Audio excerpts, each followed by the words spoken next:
Okay, and that's key issues, very popular nowadays.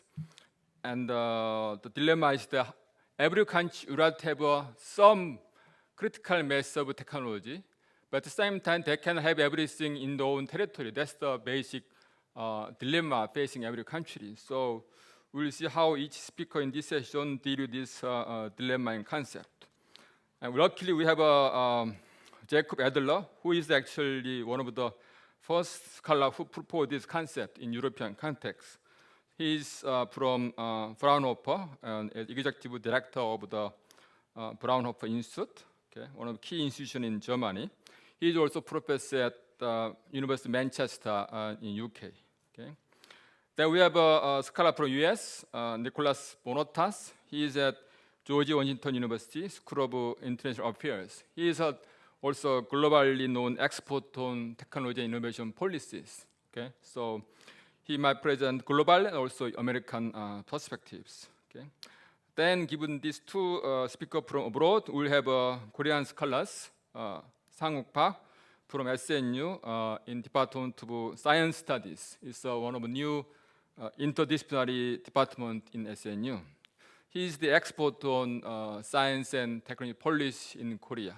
Okay, so I think this is excellent setup in terms of composition of three speakers: Europe, US, and Korea. So we're expecting very exciting discussion and exchange of views. Okay, so we'll have a format of asking each speaker speak about 20 minutes or so. Then we'll have all sit together in front of this podium with a discussion. Hwang Ji-ho from Korea Institute of Science, Technology, Evaluation and Planning.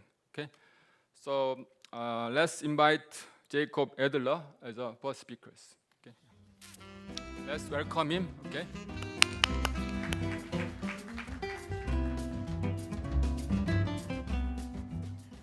Hello again. Thank you very much, Kun Lee, for this nice introduction. And indeed, I had some expectations to this forum, but they were already exceeded with the first discussion this morning. I think you agree that we had a wonderful start, very, very rich. And I mean, I made so many notes, and there's so much to follow up. So what I will do is I won't give you anything on German policy. There might be the odd remark, but we haven't done any serious analysis of what's going on at the moment. But in the discussion, I can maybe give a bit of insight, but that's not the main talk. The main talk is to introduce a concept of technology sovereignty that we have developed. Henning Kroll is there, who was one of the co-authors, and we have 3 or 4 more co-authors. So it is a joint activity that we have done. So I will present this concept to you, and I will do it with a very classical kind of structure, starting with, of course, the motivation. Why did we actually do that? And I think when we listen to this morning, I think it's totally obvious why we did it, but I give you maybe the German context or the European context behind it. And then I go through the analytical steps of this concept, or the definition, analytical steps, what are the methods to actually try to capture technology sovereignty and understand your situation, what is it you want to do, and we've heard a lot of additional things. So we don't claim that this is the definite, finite article. That is what you have to do and to know, and then you know what to do in your country. That's not what this concept is about. The concept is about trying the first step to agree on a definition, or let's say to argue about a definition. Yesterday evening we had a dinner, and we already argued about the definition and what does it mean, and how should we bring it forward. But I think you are right, Kun Lee. We were a bit earlier than some others to discuss this and to bring this on the agenda. And what we now have to do is, of course, and we said that yesterday as well, also to bring the innovation studies people, on board. What does it actually mean for understanding innovation systems and the role of policy? It's far from trivial. The calls for technology sovereignty in Europe getting louder, and we said this 2 years ago, and they're now even louder. Now with the Ukraine war, things are tilting a little bit. It's now energy sovereignty and it's resilience, and it's really a situation of real emergency across Europe. So this is not so much, technology sovereignty is not so much at the front any longer, but it's behind and many other things in terms of energy sovereignty. You need, of course, also technology sovereignty to be then sovereign in terms of energy. So the reasons for this growing uncertainty, they are on the slides, and they won't surprise you a bit, I guess. So the geopolitical uncertainties, and when I say geopolitical uncertainties, that was before the Russian assault on Ukraine. That was very much the Trump shock. I have to say that was a Trump shock, because all of a sudden 30, 40 years of relying on the US with all kinds of conflicts and criticism that we have on both sides, we could rely on the US in principle. And all of that was questioned. I don't want to judge it, but that was just the perception. It was questioned. So that was a big shock. And then Brexit shock. It came together. I was in the UK when Brexit happened. I left the UK after Brexit. There's a bit of causality there, but not 100%. But anyway, it was all of a sudden, things we took for granted, ever more integration, all of a sudden fall apart. That was a real, what do we do? What does that mean? And then the global trade conflicts, we know that we have discussed it all morning. And then the COVID crisis, all of a sudden we realize, we are dependent on other countries for very, very minor things, for masks. We can't even develop our own masks because we lack some of that and some of that. So that of course broadened the picture even more, resilience, crises, how can we respond? And then the Ukraine war is clear, that's a new dimension. And then of course, even the very early discussions, there was an increasing conflict between this new thinking and the established economic model. And that was my personal motivation to do that. When I told that story to a couple of you already, with a colleague, I drove with a car in the morning to the institute, and they were discussing technology sovereignty on the radio, on the most important German radio station.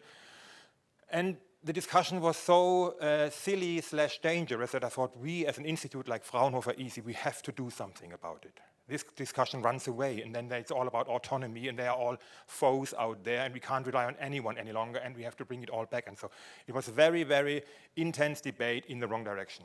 It was a bit of a dangerous debate. It was an important debate. We are not saying we don't take the concerns serious. We take them very serious, of course, as we all did this morning. But of course not in a way that is partly naive, partly interest-driven, and partly dangerous. Some might do that without realizing how dangerous this could be. So we thought, let's try to play our role as an institute that is maybe a bit ahead of the general debate, and let's develop a concept. That's all it is, not nothing more. But I was personally a little bit irritated by the kind of discussion we had in Germany. That was the reason. So we have to put this all into a context. So technology sovereignty is just a small piece of a bigger picture. We have to differentiate it. We cannot put everything into the basket of technology sovereignty. So we said, let's be a bit differentiated and delineate it from other concepts that have been mentioned. I think economic sovereignty and innovation sovereignty have been mentioned this morning, but it's not exactly the same thing. And then, of course, it's more than economic competitiveness. It's more than that. It has to do with what a society wants to do, what a state has to do, what are the sovereign tasks of a state, defense. We have heard a lot about defense. So it's the economy, it's defense, but it's also health, it's also working against crises, provision of public services, transformation, all kinds of things you need technology. If you can't get access to technologies for a certain transformation you want to have a real problem, a societal problem. So it's much more than the economic dimension only. And then we try to think about criteria. And that's maybe still by far the weakest point. I concede that. The criteria to determine the necessity and degree of technology sovereignty. Which technologies are critical in the sense that we need to take care of them, and how do we then measure the degree of criticality and the degree of dependency? It's all, of course, not simple questions. And then, of course, we want to try to come up with some recommendations. And that is now very important, and I come to the definition in a second. Because even yesterday evening, and Henning, I think maybe we even in our conversation about it, we may have a mistake. Not in using the term, we discussed it yesterday, but we did not maybe stress enough the interdependencies that we think are critical for technology sovereignty. It's not about doing it yourself. That's really important, but maybe the discussion even for us runs away a little bit because we think that's obvious, but it of course is not obvious. So it's now as just a couple of impressions. I'm not going into detail, but for the European context that not all of you might be aware. There's a lot of talk about sovereignty that goes beyond technology sovereignty. But of course, it's always somehow mixed in the discussion. Fair enough, we need to discuss these things together, but we have to be very clear, what are we talking about? So strategic autonomy debate we had at the European level. So it's the ability to act and to choose one's own priority, make decisions and implement them on a very strategic level, beyond technology. And after the Trump election, this was something that in Europe was discussed. Macron had a big speech. Strategic sovereignty, that was Macron 2017. That's like strategic autonomy above. Strategic sovereignty was a bit more even for the European context. So a common political authority, do it together in Europe, so that EU states together can jointly the exercise that are necessary. They can jointly exercise the necessary powers. That has never really materialized in a new step of integration. But just to give you the idea what the sovereignty discourse meant, for some people it meant let's now do the last step in Europe, come together and really be an agent that can play the game with the Americans and with the Chinese on a higher level. And that is where technology sovereignty is part of, but of course that is much more, and all kinds of policy areas are now in the mix in our debate. So I don't want to link that now with our concept. That's not my point. My point is that there is a big discussion in Europe about all kinds of strategic levels. And as I said, we didn't go that way.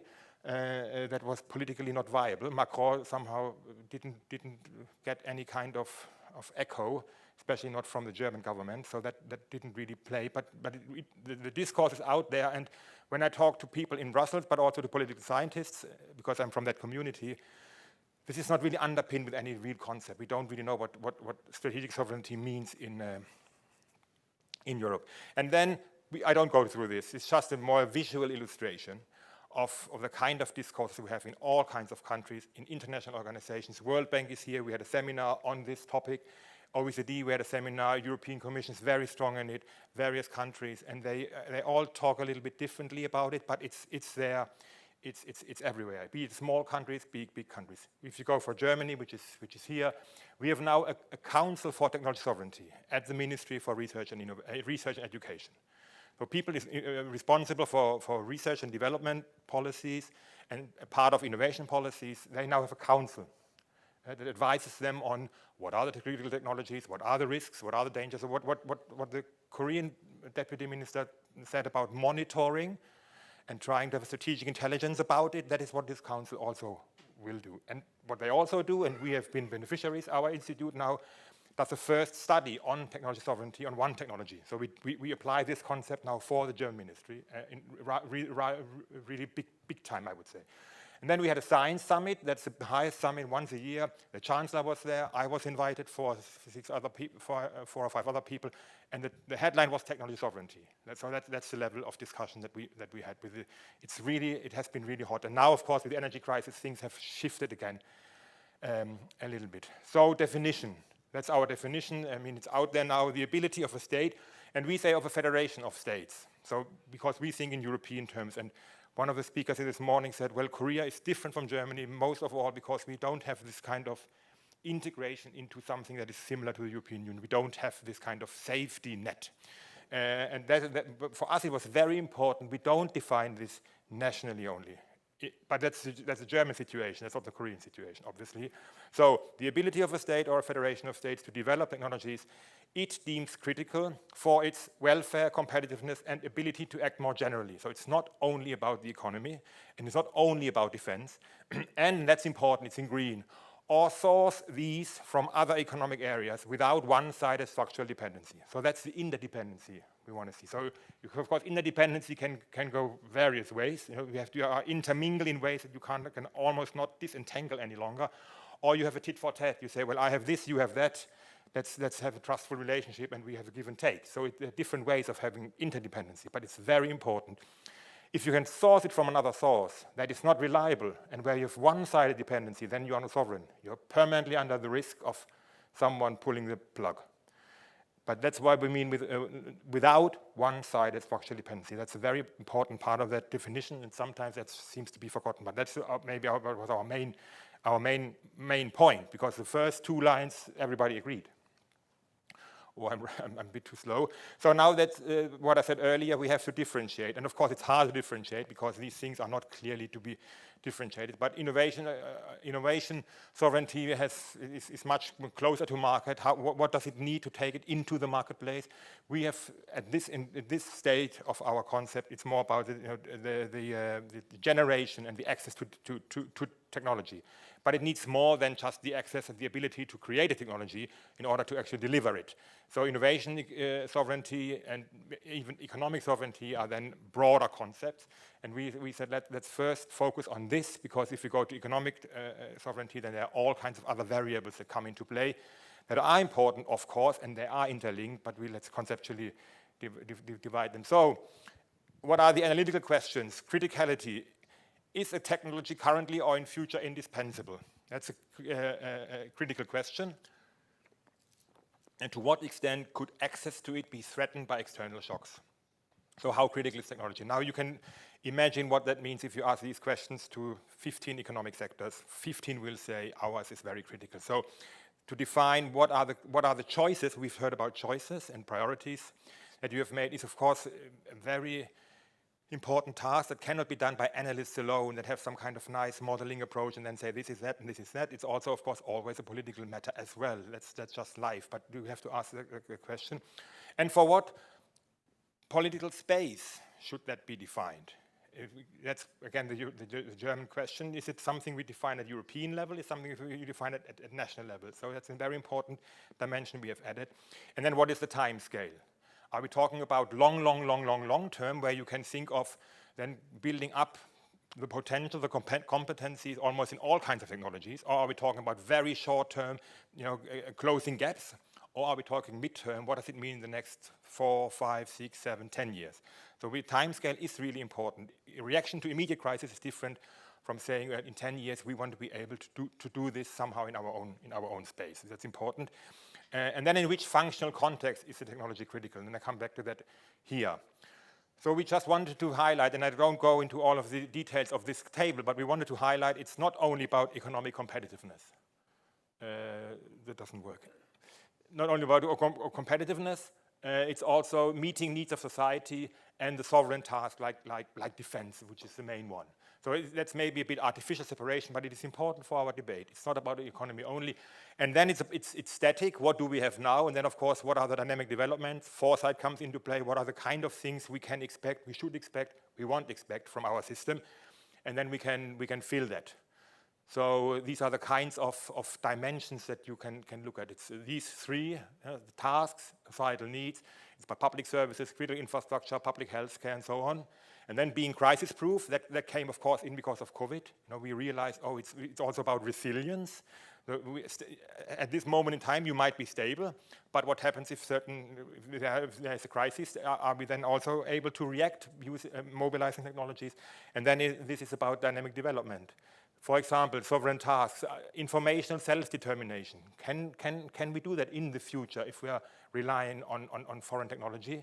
System transformation. Can we go in the right direction with the right speed, with the right technologies in the future? Or do we have the technologies and the capabilities for that? So these are the kinds of questions you can ask.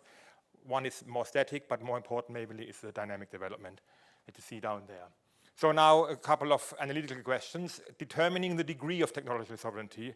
Now, these are the questions that we also already heard this morning, partly at least. Do we have our own competencies and resources? Do they already exist, or is there a possibility to develop them, to develop the necessary competencies and resources ourselves, if we need it? So do we have that? Should a crisis occur, or should we decide politically we want to go in a certain direction? Can we actually do that?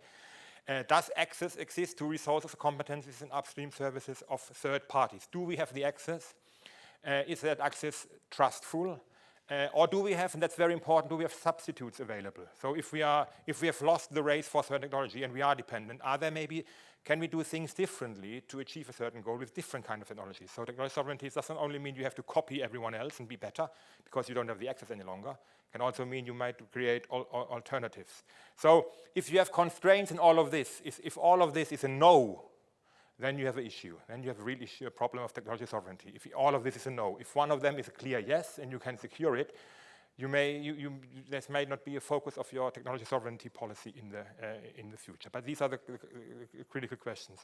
Now, how would we analyze this? And as I said, we apply this, and of course, when we apply it, we always deviate a bit and we develop even further and so on. So that's very bit simplistic, maybe what you see here. But these are the kinds of things, and these are the kinds of things we do normally as scholars. So we haven't reinvented things, but maybe brought it together with a different focus So pattern analysis and other derived indicators on patents and profiles and so on, patent shares and specialization, bibliometric analysis to see a bit more the long run, where are our competencies and what are our specialities compared to others, and then where are complementarities to other countries. And yesterday evening you showed a nice chart, JD, already, where you did exactly that for patents. Then analysis of the contribution of individual countries to standards. We heard about standards, and it's a big concern in Germany that we are not active in standardization any longer. That might mean that we are not at the front end of certain technologies. It might mean that we have just forgotten how important standards are. And if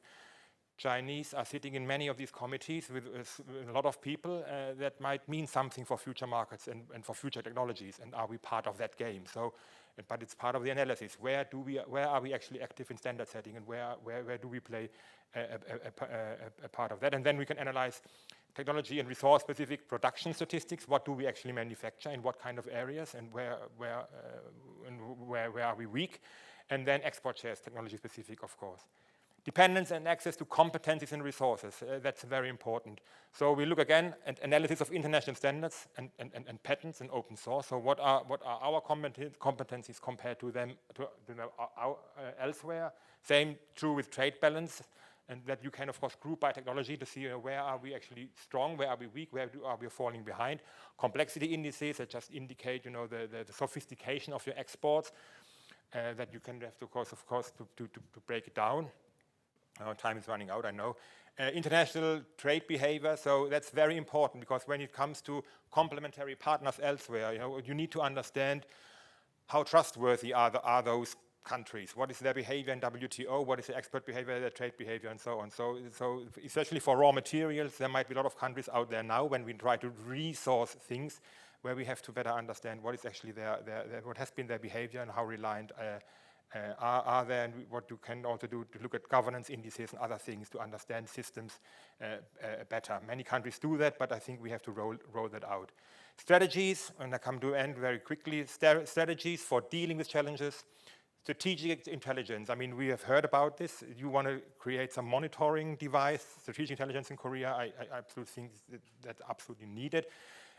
We have always done this. I mean, we had analysis of critical technologies for many years, but now it's more, I think it's more comprehensive. It's more about risk. It's more about resilience. It's more about redundancies, and are the complementaries and our relationships with others trustful. These kind of things are now much more in the center of the analysis. So we try to analyze criticality, and that is of course not simple, because as I said, and that's a big issue for me, that this term has now been captured by political economy. It's now captured by sectors who all raise their hands for getting subsidies. But we also need to provide the competencies to actually do that. One exercise here, one exercise there might not do it. We need maybe more monitoring exercise. So the Technology Council in Germany and the activities of an institute like ours are important, but I'm not sure if in the future that is enough. And as I said, we have to think that at European level, not only at German level. So these strategies are pretty straightforward on the basis, of course, of analysis. Investment in research and development, that is absolutely critical. And I know Korea has had a huge investment in R&D, and in that sense, it doesn't start from a low level, but it's absolutely critical, research development. The question, of course, is how you do that. International research cooperation, that is now more important than ever, and we have learned we may end up with two systems. We all regret it. We may end up, but even within the system we might end up with, we need more proactive strategies to actually define and design those cooperations. I really think this is much more important than it used to be. In Europe, we are fine, roughly within Europe, but Europe and the outside world, I'm not so sure at all. So whatever we can do to support more strategic international cooperation, we were happy to do that. Actively influencing standards, of course, because the standards today are the markets for tomorrow. And if you are part of that, then you safeguard yourself in a certain technology, of course. Regulatory framework conditions in your own country must be favorable to the technologies that you think are critical in order to make it better, make it more easier and better for companies to invest in your country for those technologies. Promoting innovation-oriented procurement is, of course, a tricky one. You can do it in ways that you make sure that these things are actually also manufactured in Germany or Europe. But of course, we have WTO, we have GATT, we have all of this. We have to be careful how that can be done. But procurement can be used much more intelligently for these kind of things. I just don't understand why this always comes under the radar. DARPA is always mentioned as the leading light, and other countries are just not able to do it, and I just don't know why that is. I really don't know why that is, because in terms of regulation, it is possible even in Europe to do a DARPA kind of approach, and we just don't get it off the ground. And then, of course, rules-based international trade. We have heard this morning that there is some criticism that they are dying. Someone said they are dying. They are not. We have to, and if they are dying, we need some other rules-based international organization. I'm not quite sure what the alternative would be. What might it mean for small, developing, catching up countries? This is a slide that came in late because of the experience I had with the World Bank seminar that we gave. Similar kind of things, but there's of course more dependency. And we've heard it this morning as well, understanding the relative position in value chains is extremely important. You know, how critical is our contribution, and how can we make sure that we are a trustful partner? I think that's absolutely important. Then at some point there will be positioning in the geopolitical situation. I'm afraid that is maybe the direction of travel, which is of course not what we all want to see. Investing in technological capabilities, that's obvious. And then complement innovation and industrial policy. You know, be very clear what is our role internationally and what is our industrial policy to support that role in a trustful manner. This is of course very shaky. We know that in the last 10 years the number of autocracies has risen, the number of democracies has gone down. So what is international trust? What is long-term, mid-term trust in other systems? That's really an issue of real concern, but we have to try.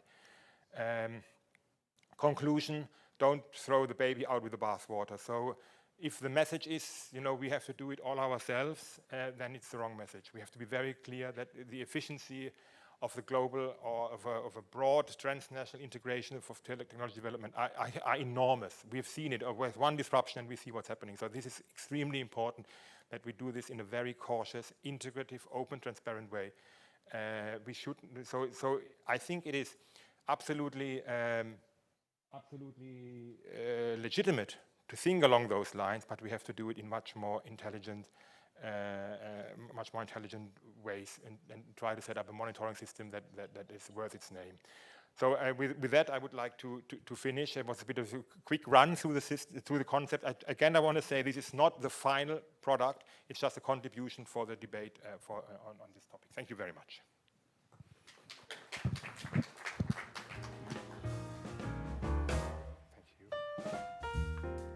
So, excellent presentation.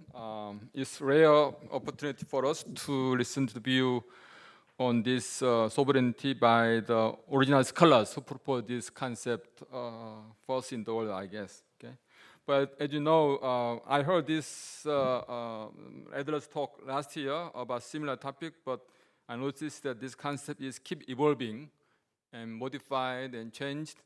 So it's bringing a lot of debate and reaction. So in the context, Nicolas Bonotas will present his view. Okay. Yeah. Let's welcome him.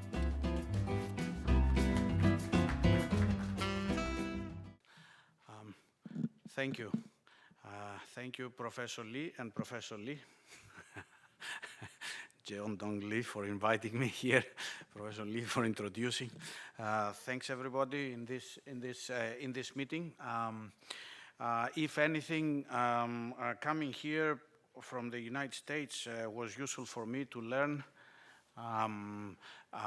that many other people have similar concerns.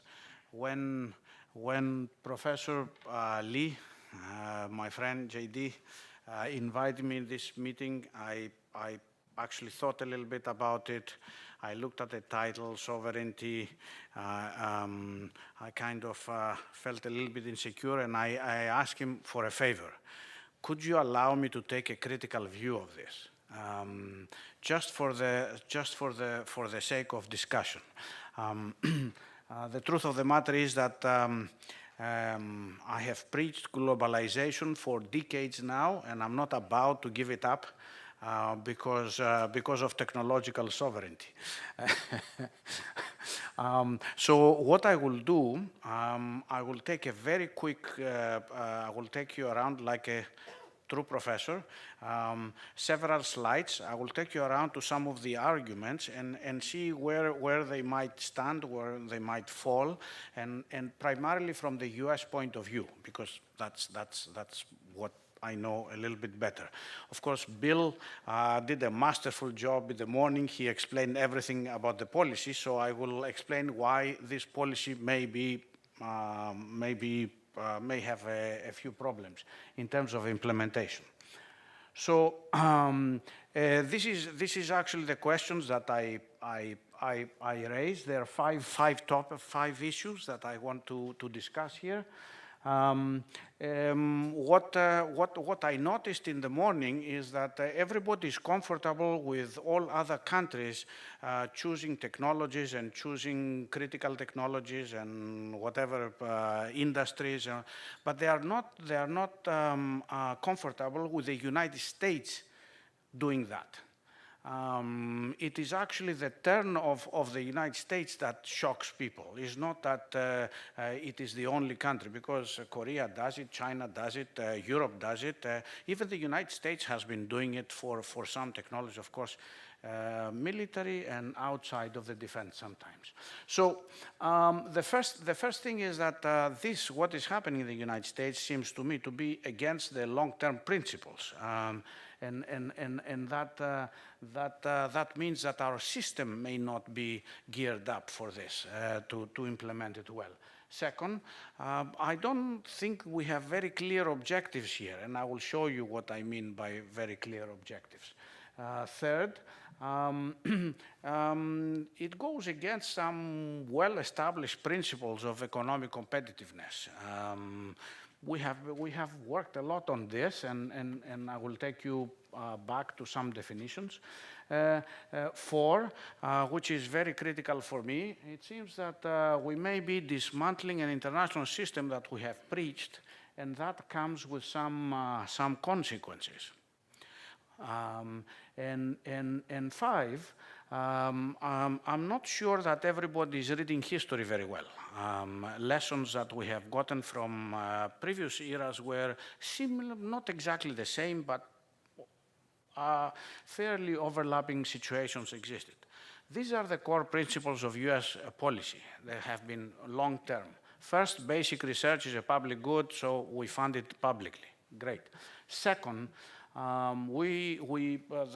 the agencies, the ministries that is, pursue missions. None of these missions is technology. Okay? But the United States does not have an agency for technology. Many agencies pursue technology, but they pursue technology in order to achieve a mission. That is not technology, it's something else. Maybe health, maybe the veterans, maybe the environment, maybe energy, but it's not technology per se, right? So there is no mission for technology in the United States traditionally. I mean, third, we do not pick winners really. We haven't. We have selectively here and there, you know, when some companies tended to fail and so forth, but the picking winners is not something that the system understood before very much, outside of the defense area, of course, as Bill was saying. And finally, that doesn't mean that there is no role for the government. In fact, the government has a very critical role for regulations, for making sure that the game is fair, for keeping up international relations and so forth. So this seems to me, and they are not really mine, these were listed in earlier years by somebody that some of you, the older ones, may remember from the literature, Lou Branscombe, a very important person in our field. This is the system, and the only reason I show it to you is that most of the policies that Bill was talking about today actually came from the right-hand side, from Congress. These are the elected officials, and they push these policies forward. And the president now is more receptive, and he has been signing off on them. Now, you will see the red numbers in front of the slides. This means which of the 5 issues I deal with. So we are on the second here. What are the objectives? The objectives may not be very, very clear, because until we set our objectives clear, we don't know what policy to follow, right? Is it that we have large trade deficit? Is that the objective? Is that the problem? The US is running big trade deficits. Is this the big problem? Is it that we want to boost international competitiveness? We think we are not competitive, and that's what we are trying to do. Is it that we are bothered that other countries are growing faster and they might actually gain supremacy internationally? Is it a global value system, value chain problem? Do we think that these have proliferated very much and they have obfuscated actually the policy system? They have created complications that are a problem. Is it that foreign governments play unfairly? Are we here to punish someone because we cannot get them otherwise, we punish them this way? Or everything, all of the above, right? So let's look at the policy as it looks right now for semiconductors. So this is basically, and this came out in a recent seminar that my university, actually the school, ran. Very good one. I strongly recommend that you see it. A 2-hour thing with very good people, 2 Koreans, two Americans discussing on semiconductors. This is one of the Americans, Shahid Yusuf. Actually, he was former World Bank, and now he is at the business school there. So the policy for semiconductors in the United States can be summarized this way, more or less, right? I think it's correct. We want to reshore good parts of the value chain, right? Of the manufacturing. We want to also think very carefully about critical operations and supplies. Right, as the second bullet says. That will relate to those regional hubs that Bill was mentioning early on. We want to monitor supply chains. We want to really be careful with the global supply chains in this, because it is critical. We want to boost up our skills. We want to support research, right? And most of the research is in the private sector. We want to combine trade with industrial policy to mesh them together. But in this we collaborate, right? We want to collaborate. We would like to collaborate. And we want, the last one was just mentioned, is about procurement. We want to make sure that there is demand for these things so that the companies invest. And we will use other policies to boost demand, right? So this is a very long list. A very long list of things that maybe can be done, maybe not, may not be able done. But this is basically the way I understand, like Shahid there, I understand what we are trying to do in semiconductors with all these policies. So let me go back to our objectives, right? So what are we doing? What is this? Here is I will show you some pictures very quickly that some of you may know them. It's from the National Science Foundation, Science and Engineering Indicators. The United States spends a lot on R&D. It's not that we have fallen behind in R&D. A lot, much more than many other countries.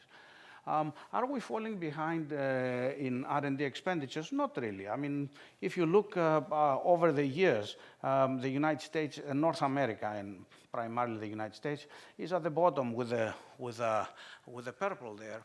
It's okay. I mean, we are doing fine. Not a problem, not a big problem. Are we, the way we spend the R&D expenditures, we don't have much of a problem. The China is increasing much faster, but that's okay. I mean, okay, we are increasing too, right? I don't see much of a problem here. Do we have a problem with knowledge and technology intensive industries, KTIs? This is high and medium tech, high, medium, high, right? Technology industries. Well, we look around the world, because it is high and medium high, Germany looks very strong here, right, with automobiles and so forth, but the United States is okay.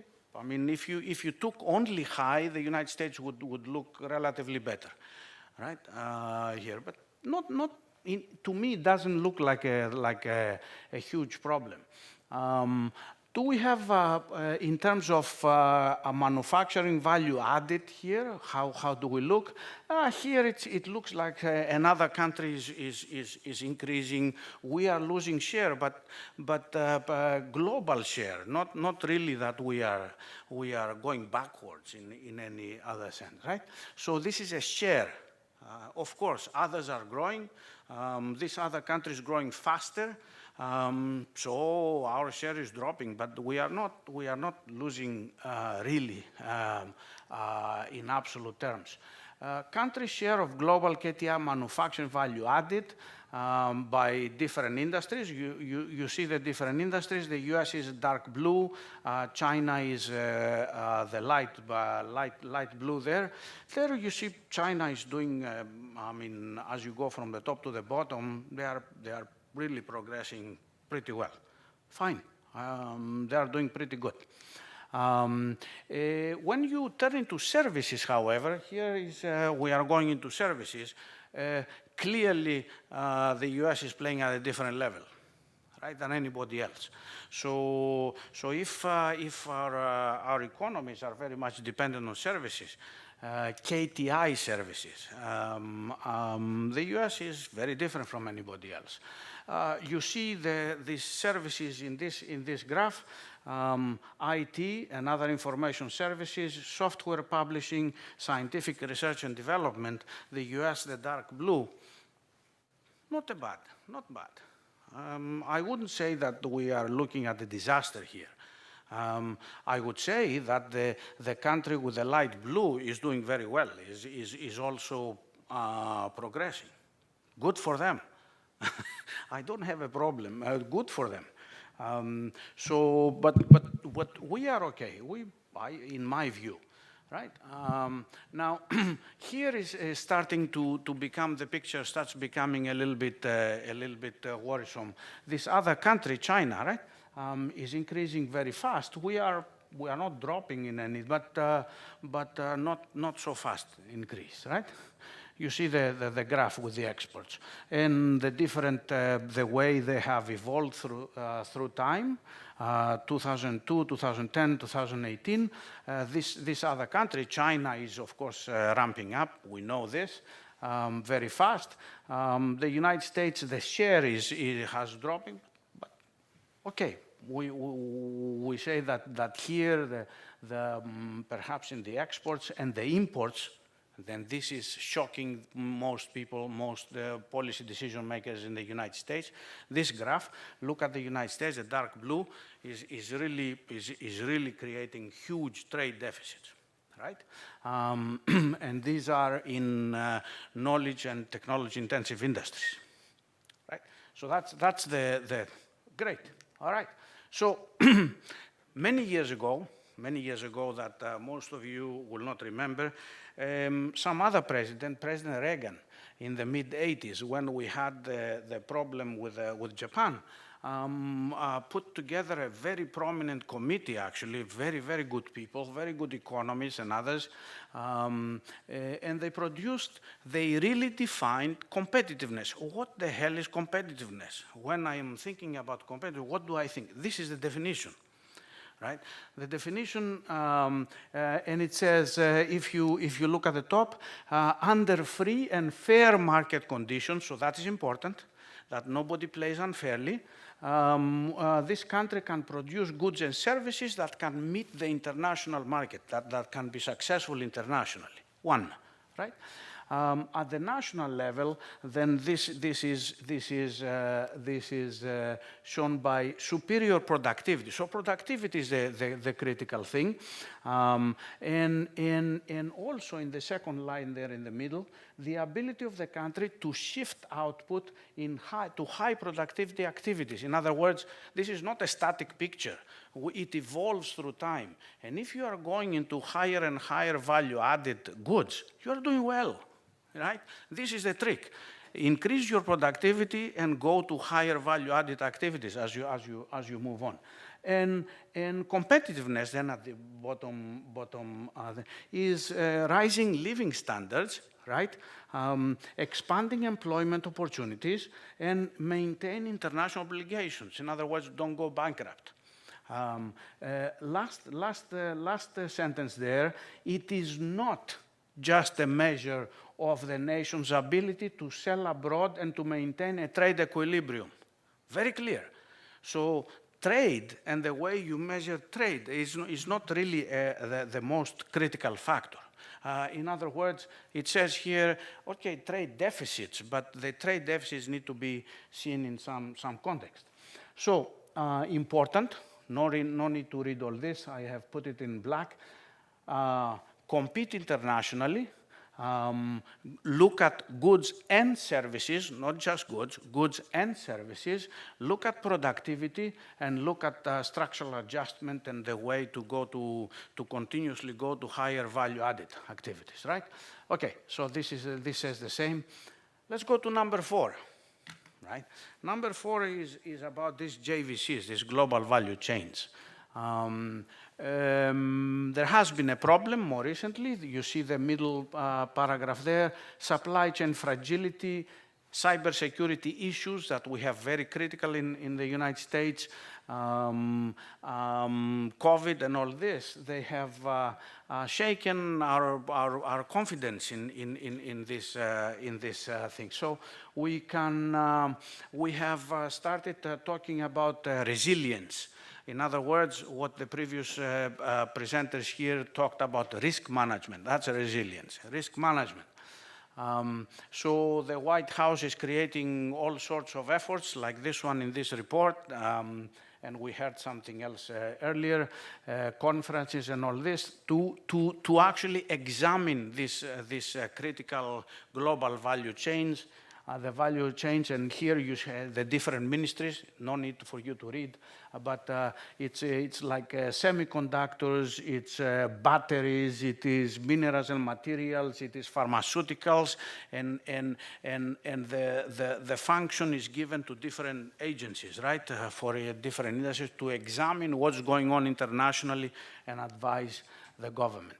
So the problem is here with JVCs, we know there is an issue, right? They have been set up on the basis of classic economic arguments of efficiency, as we heard before here in this podium, and now we understand that that is part of the equation. The other part is risk management, right? Resiliency, in other words. But how to achieve this is highly controversial in the United States, highly. And if you want to see the controversy, go to that seminar that I told you at GW with the 2 Koreans and the 2 Americans about semiconductors.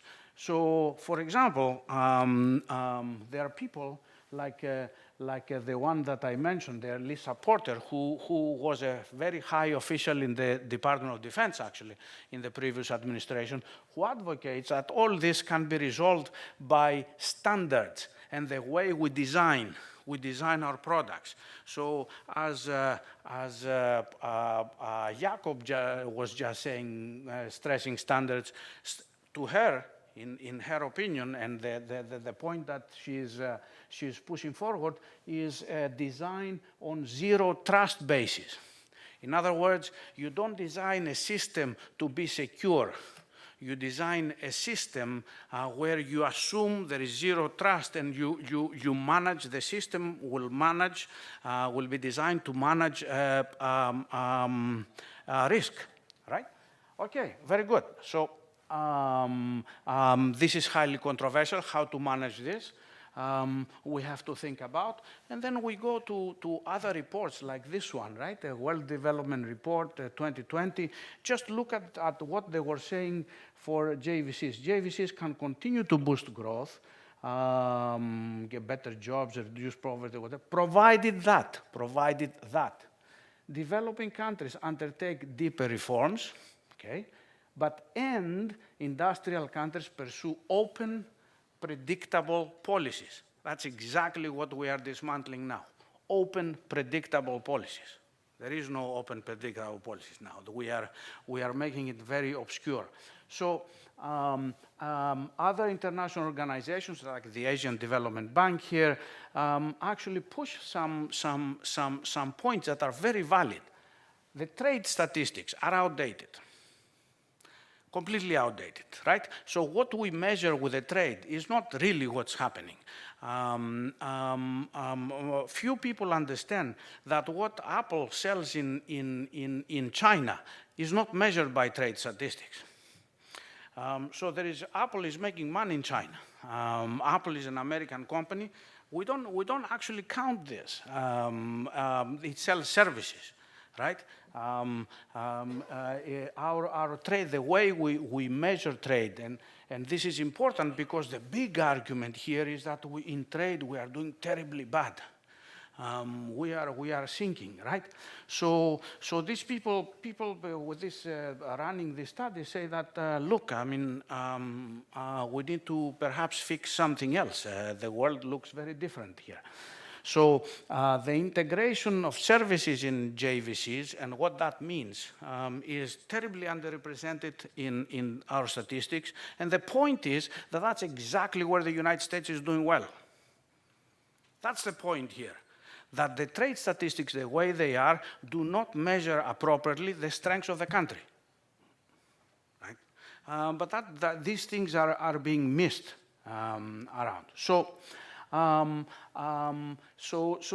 if we actually intervene and start dismantling and change this international investment and so forth, if we do it in a very clumsy way, what will happen is that the country is going to have a terrible cost at the end, which means it's losing its credibility.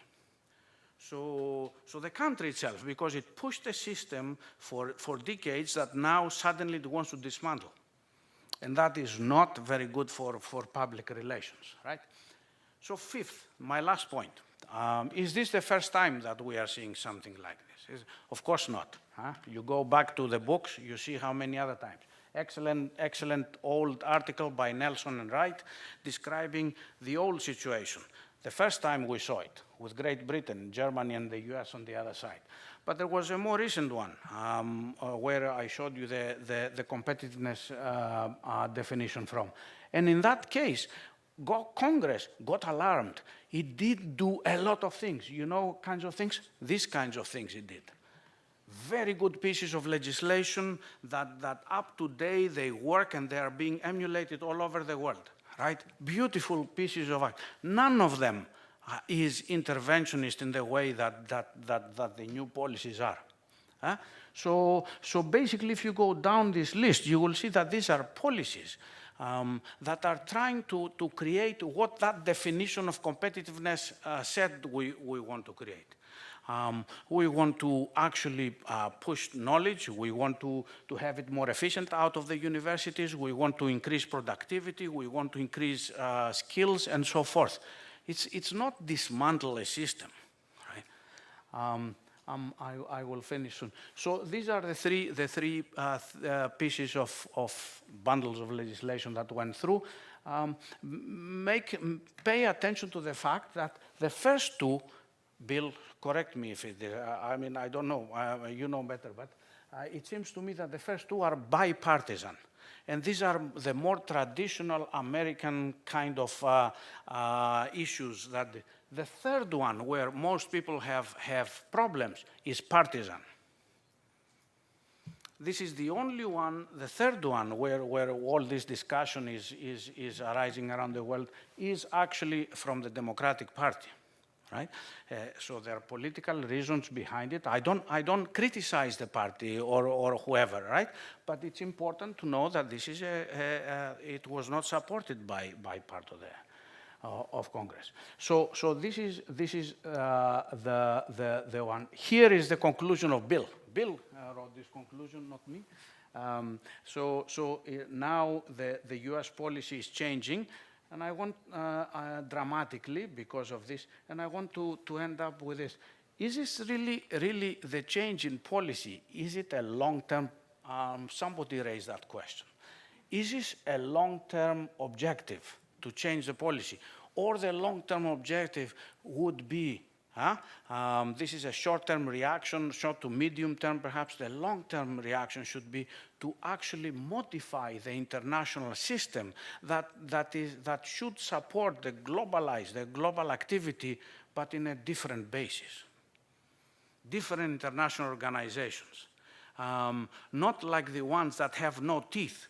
And actually, the gentleman there, Edler, Jakob is coming from an area that has been running an experiment all these years, Jakob, right? For decades, Europe is running an experiment.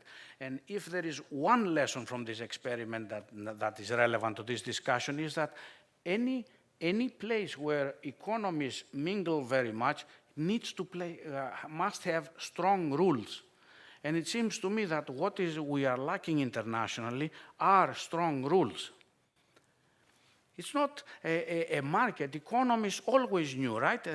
Nobel markets are based on rules. It's not play freely like this. Property rights, right? Who owns what and who acts how. And this internationally has been missing. And I think this is the long-term objective. Thank you.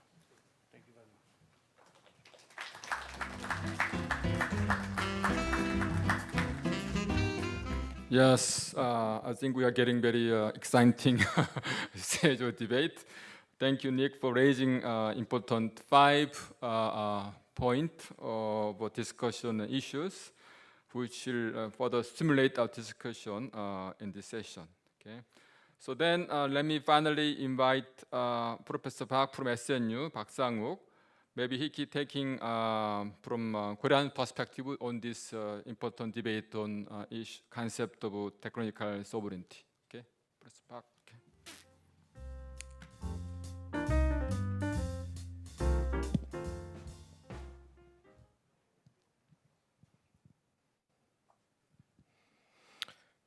Hello, good afternoon.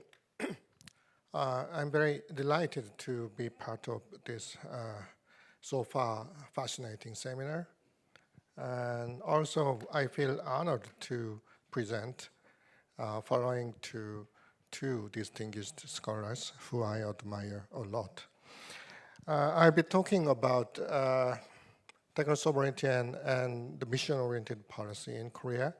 I'm trying to link 2 concepts, the MOIP and technical sovereignty together through the Korean context and ongoing phenomenon. Where technology sovereignty and MOIP, 2 concepts are already used in official papers of Korean government. So this is ongoing fact, not a conceptualization only. Okay, so I make it very briefly to save time. Okay, this is the summary. Technical sovereignty obviously becomes to matter in Korea, sandwiched between 2 large blocks, US and China, and the global supply chain restructuring. And Japan hit the back of the Korea by trade restrictions. And that did a big shock to Korean people, not only large firms like Samsung, LG, or Hyundai, but also to general public of Korea.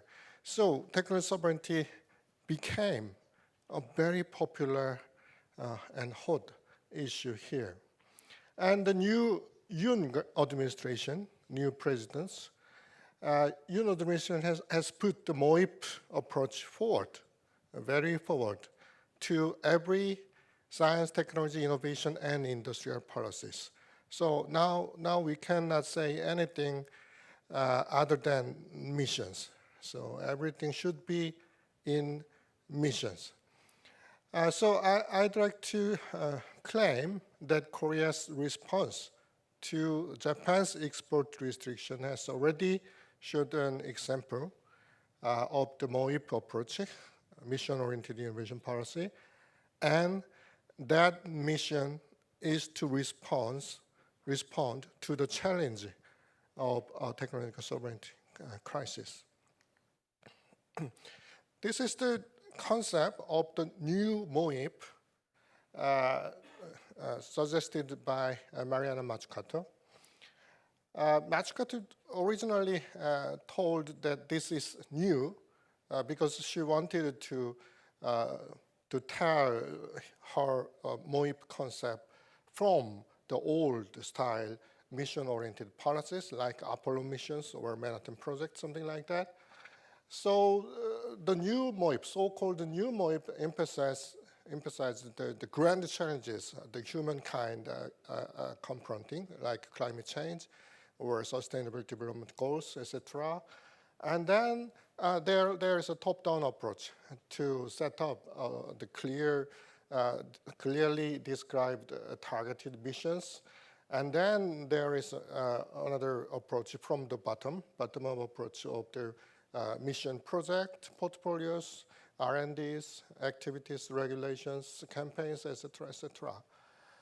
And well, this looks very cool because Mazzucato also emphasizes the civil participation, co-production of knowledge and innovation, and so on and so on. And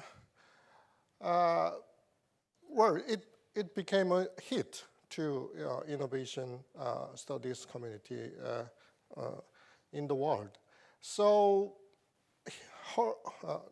Mazzucato and her colleagues have developed this concept further on, and then this kind of taxonomy of mission-oriented approach has suggested. Mode 1 is the old style catching up and socioeconomic missions. And mode 2 is the old style mission-oriented policies for defense or aerospace development. And the mode 3 is the new one to respond to grand challenges like climate change. So there's somewhat like a transformative innovation policy approach. So there should be geography of the MOIP. US, as Nick already told and Bill also told this morning, US has long tradition and legacy of the mode 2, defense-oriented or defense-originated approach of the MOP. And the UK and Europe are becoming more and more go to the mode 3 for grand challenges. And Germany, maybe Germany mode 1 plus mode 3 because Germany is part of the Europe. And Korea and Japan are clearly seen as they are very acquainted to the mode 1 mission-oriented approach. So this is not new to Korea. Mission-oriented innovation policy is never new to Korea. However,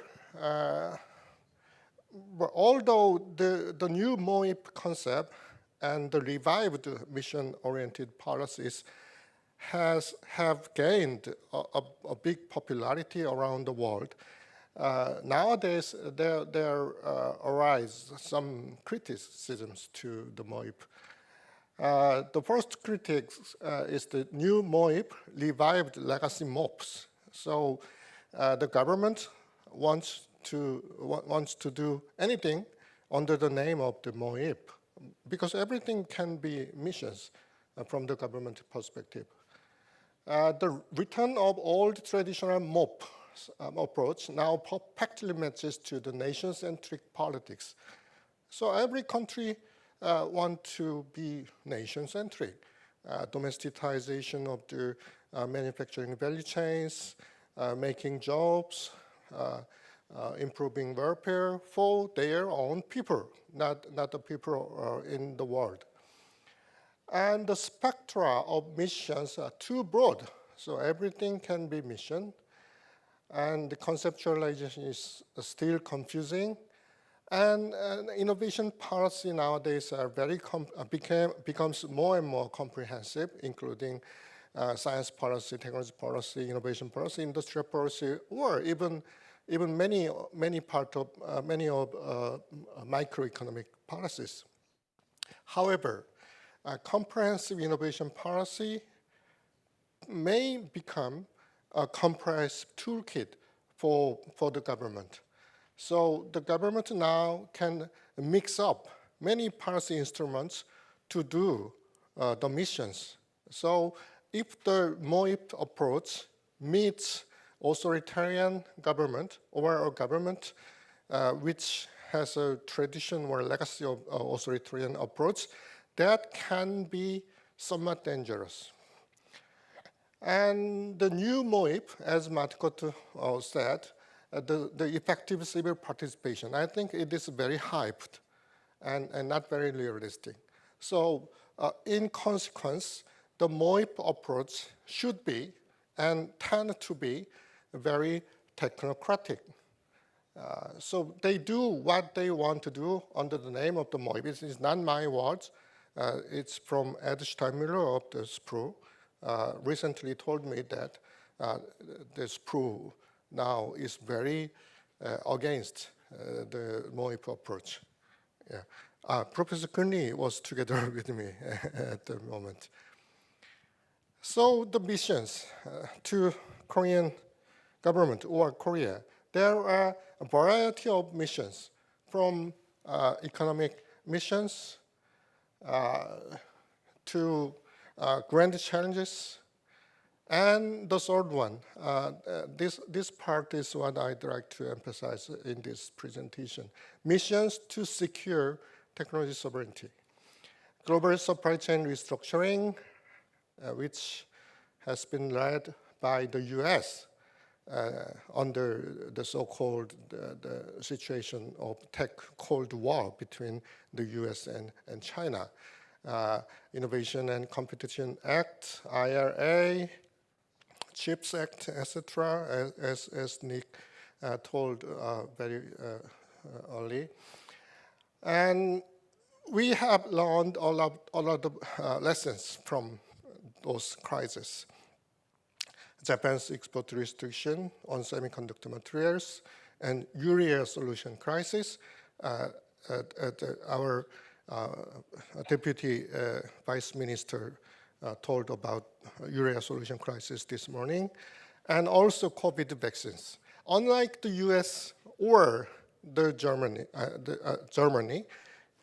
Korea did not develop its own COVID vaccine. We don't have Pfizer, we don't have BioNTech, we don't have Moderna.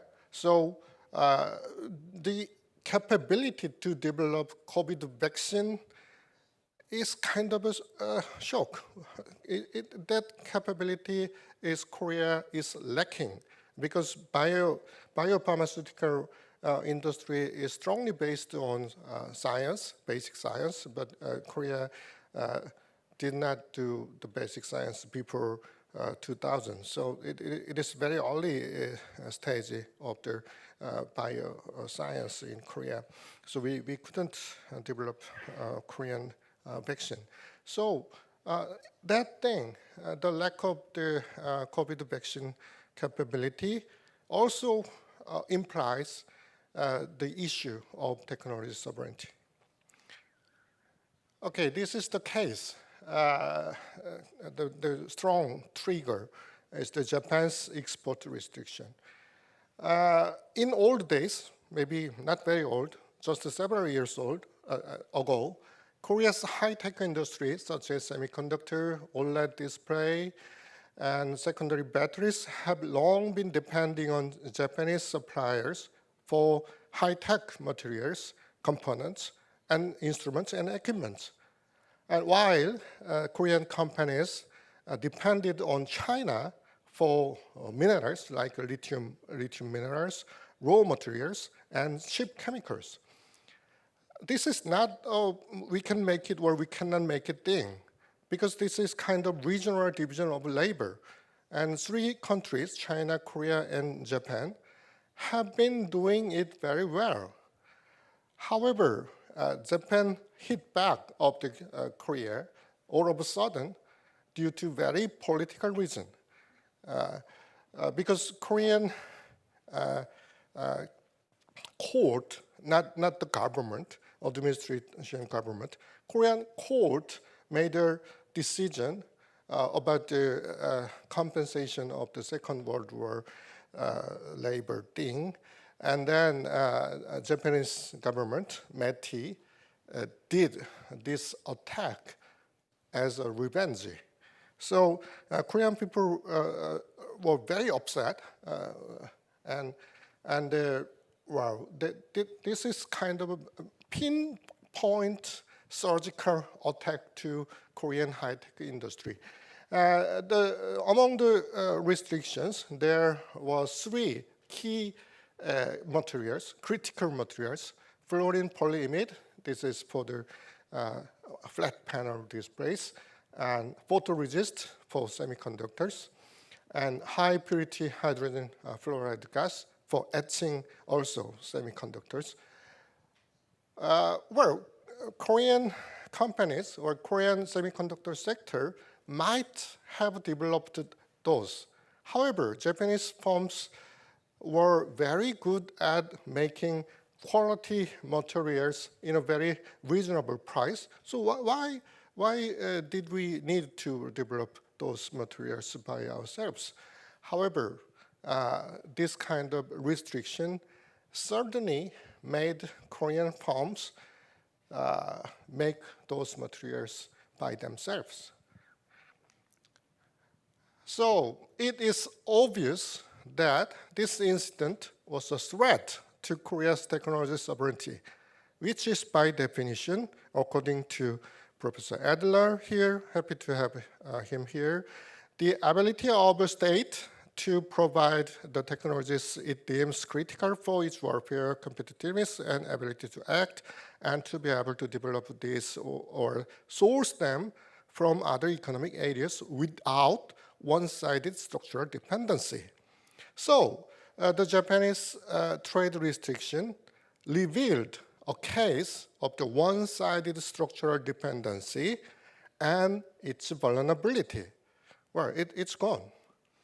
So Korean government made actions, immediate actions, or spending a lot of money to SMEs to promote their R&D, to develop these materials to substitute Japanese imports, and then followed by more comprehensive actions, such as these amendments to the Special Act on the materials, components, and equipment. This is legislation, also policies, combining all the innovation policy instruments such as R&D, human resource development, test bed, cluster finance, and regulatory exemption to promote the import substitution. And also launch of the materials, components, equipment competitiveness committee under the government. And followed by Ministry of Science and ICT's actions on R&D investment. Korean government spending of R&D suddenly increased by 20% in 1 year after this crisis. It's kind of a shock. However, at the first stage, Korean R&D approach was somewhat defensive and catching up like approach. But later, Korean government became ambitious because it became confident that we can follow up Japanese materials, and then we can reach kind of independence of materials. So the latest policy says the Korean government targets very challenging target to lead the materials industry, something like that. And you know, Korean government ministries have a very fragmented governance structure on innovation and industry, but this is the exception. Against the foreign enemy, Korean government worked together, surprisingly. Under the Ministry of Economy and Finance leading, the related ministries come together, sit together, and then work together to overcome this crisis of technology sovereignty.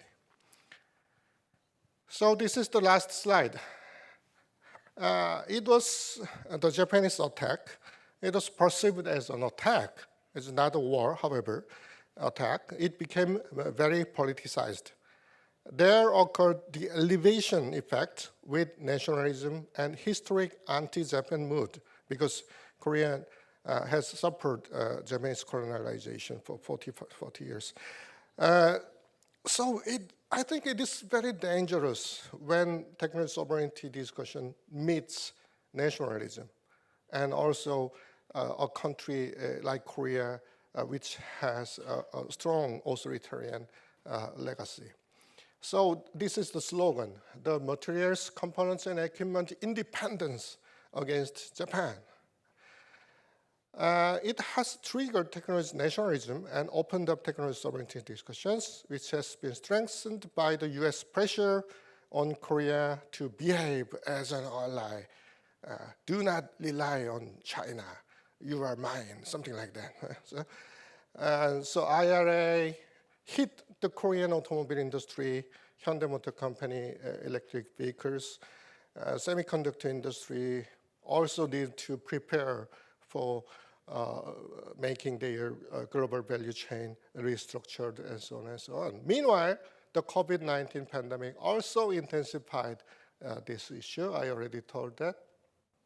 So as a conclusion, in my word, quite possibly, Korea is one of the most fragile states in terms of technology sovereignty. Or, and in other words, at least, Korea is a country that desires technology sovereignty most, because we are sandwiched between two blocks and forced to select one, not two. We cannot have two countries. We can just have one ally. So nowadays in Korea, the meaning of alliance has been broadening.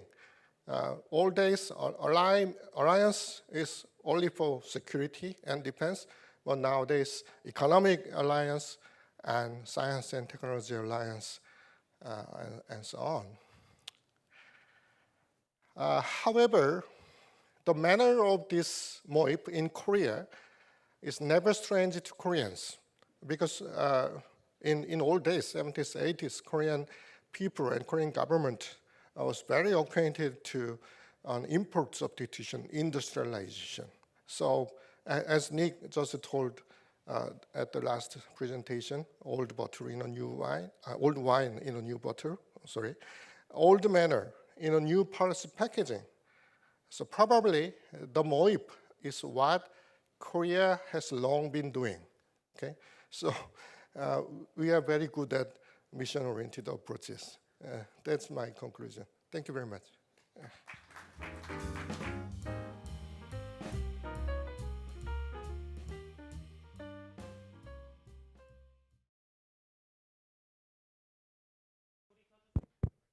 Okay.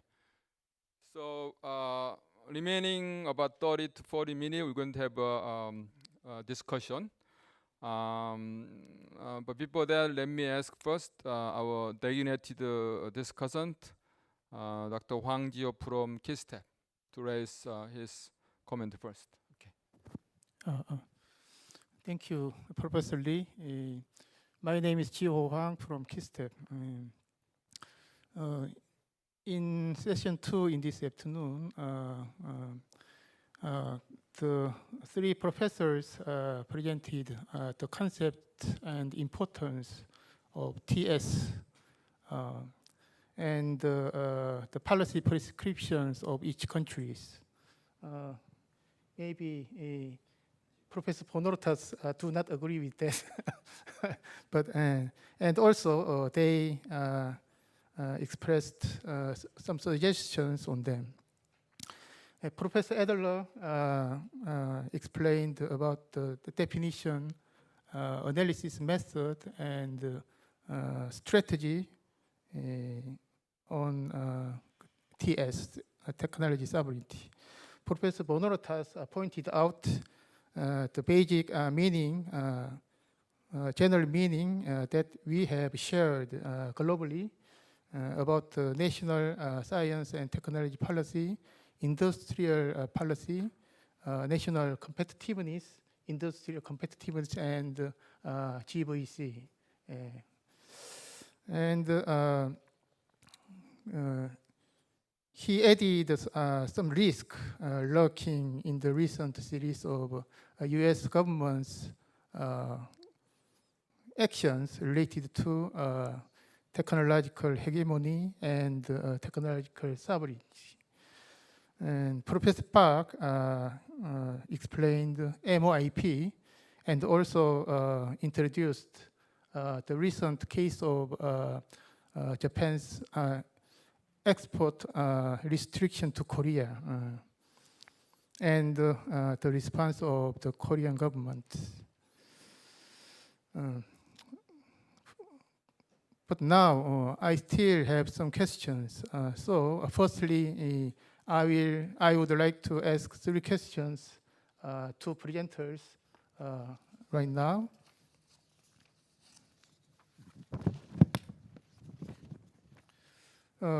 First one, how long will this kind of competition for technology hegemony last? And what is the reason? And second, what are the stable and sustainable directions for TS and economic security that many countries can share in the future? And the third one is this international forum is held in Korea, in Seoul, Korea. So I would like to hear your advice on how to respond to Korea at this time. That's last question.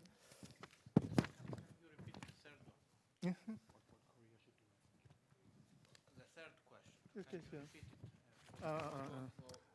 question. Yeah, your advice, how Korea respond to this TS like that. And many countries are embodying national level strategies to secure an edge in this competition for technology hegemony by prioritizing their national interest. Each country selects critical technologies to concentrate its national capability, such as research and infrastructure support, and materialize its supply chain, economic and security strategies centering on technology. I mean, in the era of tech politics, where technology is placed at the center of international order, that leads to rapid economic and technology security. Many countries are urgently responding to 2 things in common to establish TS. Firstly, securing irreplaceable critical technology. Secondly, joining a blocked limited alliance that cooperates with the leading countries or allies to secure manufacturing capacity and supply chains, or using them as leverage for future negotiation.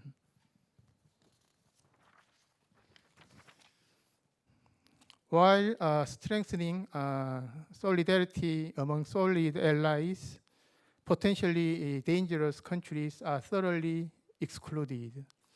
And the countries that do not have competitive critical technology may also be excluded.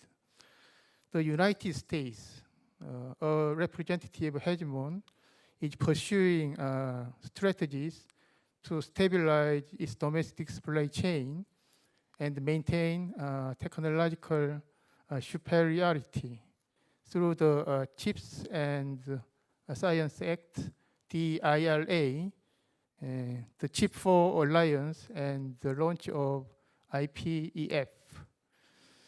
In conclusion, in the era of tech politics, countries that have a critical global supply chain alliance are advantageous in securing technology, TS, and economic security. They can also balance of power. They can also exercise diplomatic power as the mediator, like a casting vote in the balance of power between great powers. That is why many countries are concentrating all their national capacities to achieve any one of these three factors. From now on, I will talk about the case of Korea. Korea has digital technologies and manufacturing capabilities, such as semiconductors, batteries, shipbuilding, and steel. Korea is characterized by a complementary industrial structure that does not directly compete with American industries. But Korea still lacks industrial design capabilities. In addition, Korea's high-tech industry supply chain has close relationship with the United States, China, and Japan. So the situation in Korea is very complex, and it is not easy to respond to the new GVC supply chain reorganization order. Of course, Korea is also pursuing various policies to secure technological sovereignty. In December last year, 10 essential critical technologies were selected in consideration in economic and supply chain, security, and a new industrial environment, such as the recent war in industrial. And now, in consideration in changes in the global security environments, such as the recent war in Ukraine, we are supplementing our national critical technologies with 10 plus alpha.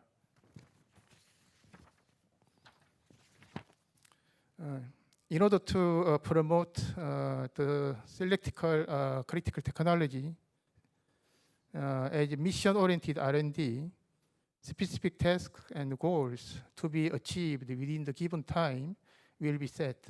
And not only R&D, but also comprehensive support measures such as policies, systems, human resource development, and international cooperation will be prepared. In addition, the National Advanced Strategy Industry Act was enacted to foster and protect competitive industry in the supply chain, and also special laws to foster and support national critical technology were proposed. Finally, it should not be overlooked that there are risks behind technological sovereignty in economic security. Since the strategic industrial sector is an international division of labor in which many countries and companies are intertwined, such as raw materials, parts, equipment, and intermediate goods. Artificial and short-term blockization by technology hegemony can pose many risks. For example, as the technical difficulty of semiconductors increases, it is impossible for a specific company to solve all problems alone. and a global collaborative ecosystem is essential. Without mutual cooperation between semiconductor design, materials, parts, equipment, and manufacturing companies, it is impossible to respond to the advanced process error represented by 3 nanometers or less.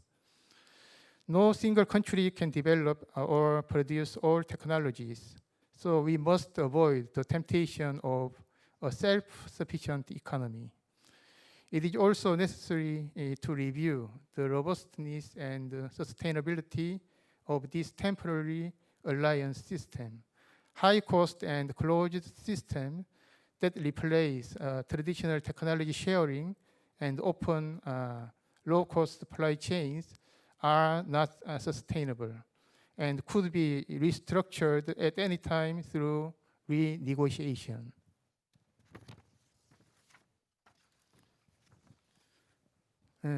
For this reason, I wish all countries would consider mid to long-term sustainability at this time, as well as short-term responses to TS, secure TS. Rather, it may be necessary to secure TS and economic security in the direction of maximizing mutual benefits under a more drastic openness and expanded alliance. Also, it is important for countries and companies to secure adaptability and resilience in this time of rapid change. Thank you. Thank you, Dr. Hwang, for raising very important and specific comment. So let's do it this way. In the first round, we'll have a discussion among panelists. After that, we'll be open for floor question and interaction with the floor people. Okay. So in the first round, I'll give you each speakers for about 5 minutes or so, in any way of responding to the comment from predetermined comment by Dr. Hwang, or any thing you can respond to from other speakers' presentation. I think at least Jacob Adler might have something to say in response to Nick's 5 points raised. Okay. So let me start from Jacob.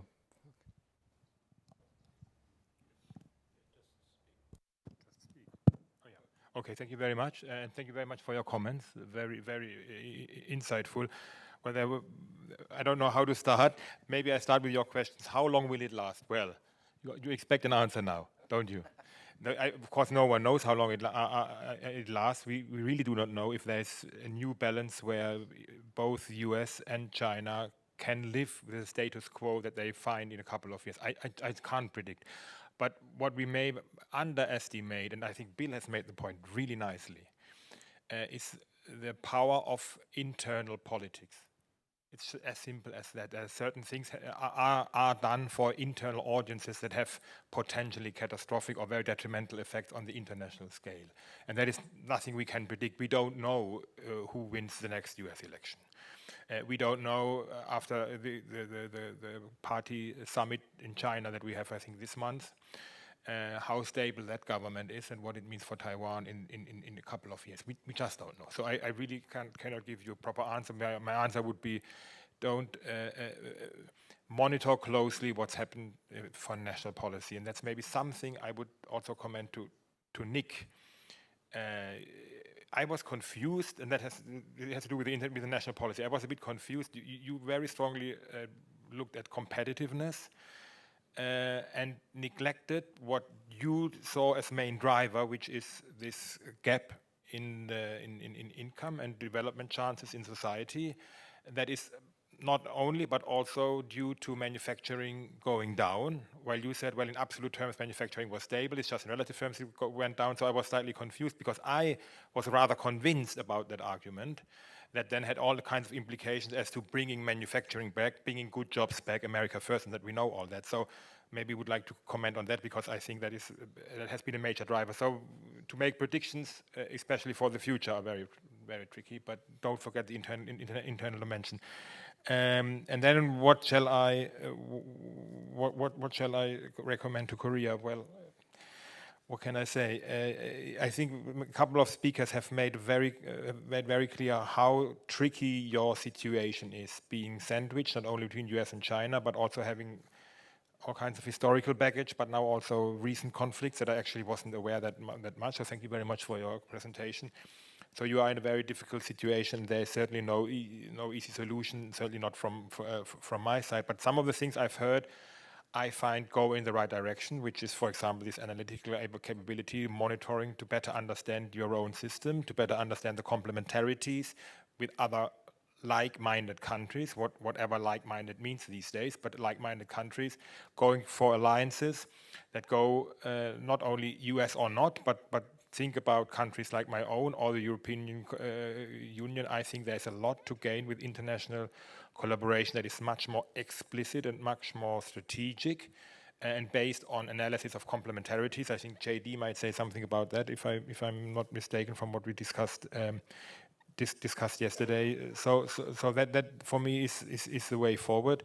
When I see the Japanese case, I would hope that in 5 years the country has a system where you are more redundant, where you have more diversity in how you source your critical inputs. If the reliance on Japan is so strong, question is that something that should go on, or should you have supply systems that are more diverse and where you have resilience and redundancies inbuilt, so you are not one side is structurally dependent. You have a second or a third supplier. I mean, of course, that's in the ideal world. I understand that, but that would be part of the monitoring system. And then, of course, I'm fully on your side, Nick, although I never thought that you are more wishful thinking than I am, that we can create international world order that is worthy of its name and it's rule-based.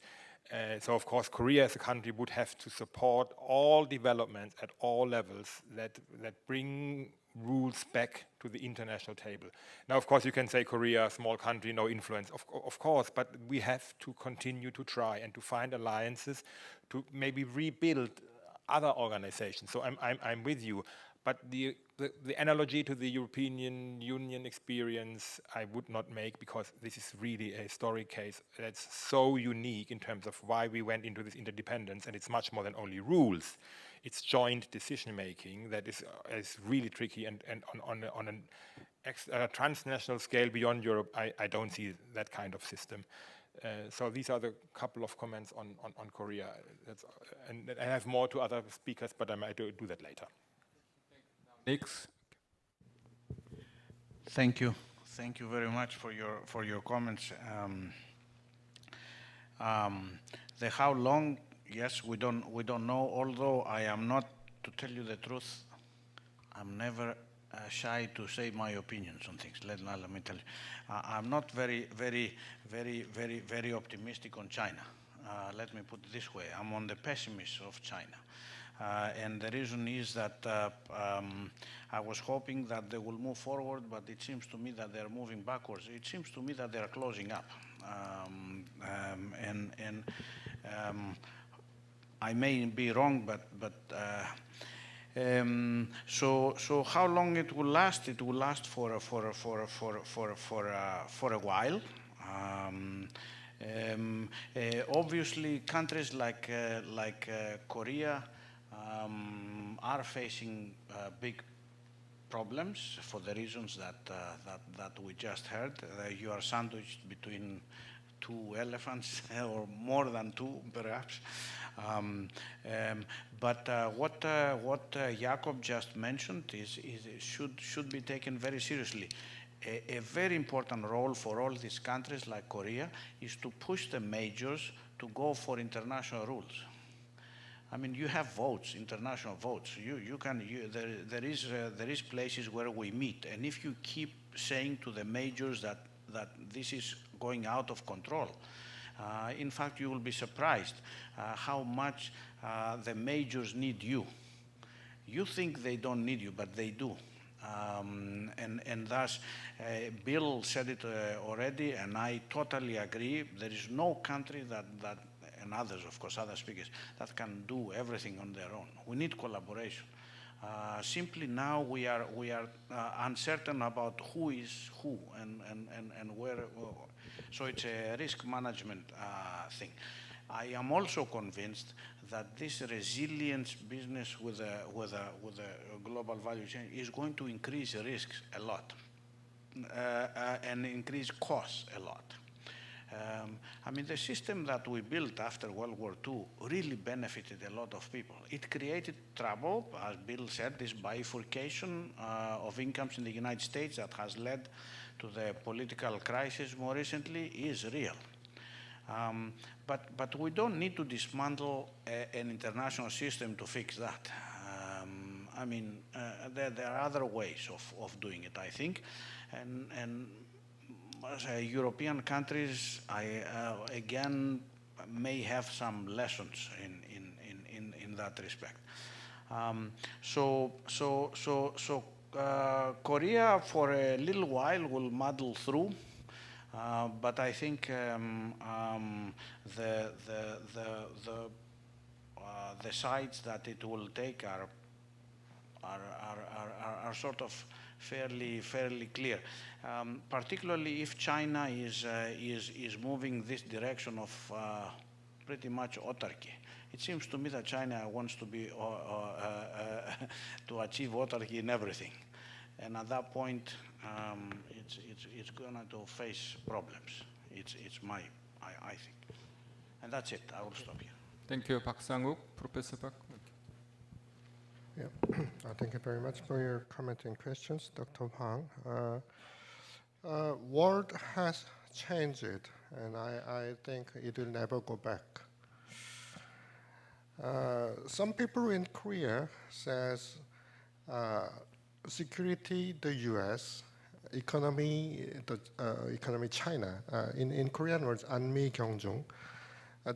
That mention does not make any sense, and I am very strongly against to that, because Korea's industrial development was made by the U.S. technologies, and so there is no choice but to merge into the innovation system of the U.S.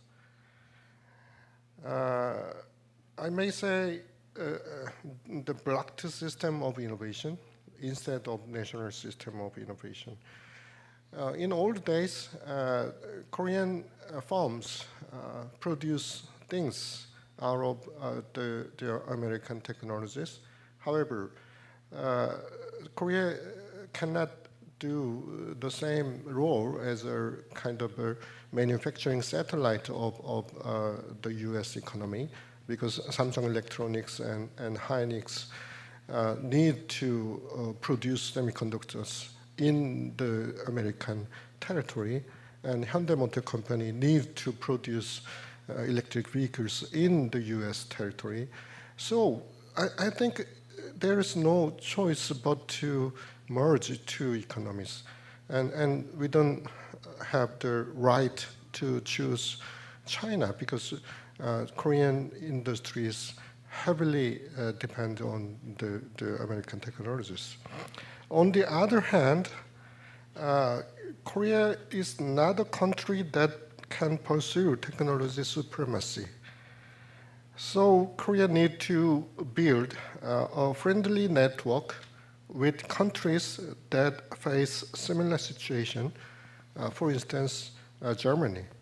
So I believe that is the reason we have two distinguished scholars from the US and Germany in this session, because Korea needs to merge into US system, and Korea needs to build a strong collaboration network for technology sovereignty with Germany, or maybe France or Italy afterwards.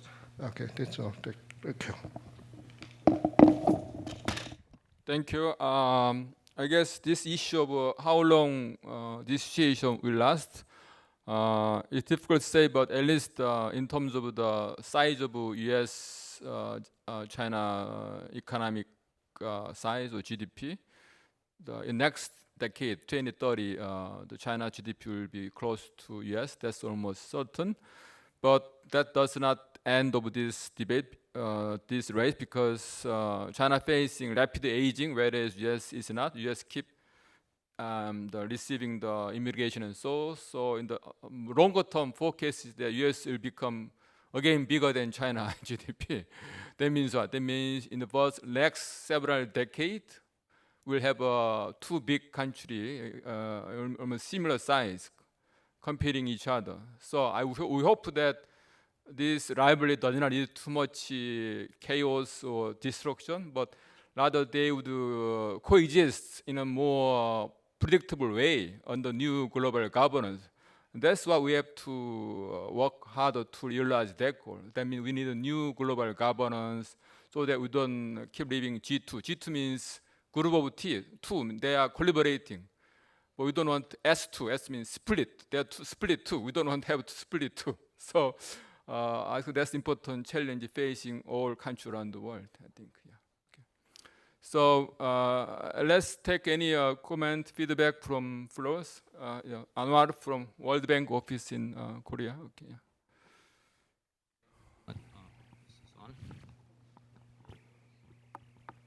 Thank you so much. This has been super interesting since the morning.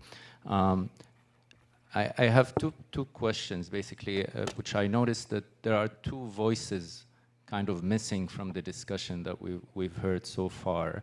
And they fill into that clearing the divide between the perception and the reality that Nick highlighted, because I think one key role for this group in this room is to clarify a lot of the misconceptions, because there's a lot of misconceptions. So the first voice is the voice of the private companies, the multinationals, the business sector, which were the prime winners of all of this era for the last, I don't know how many years.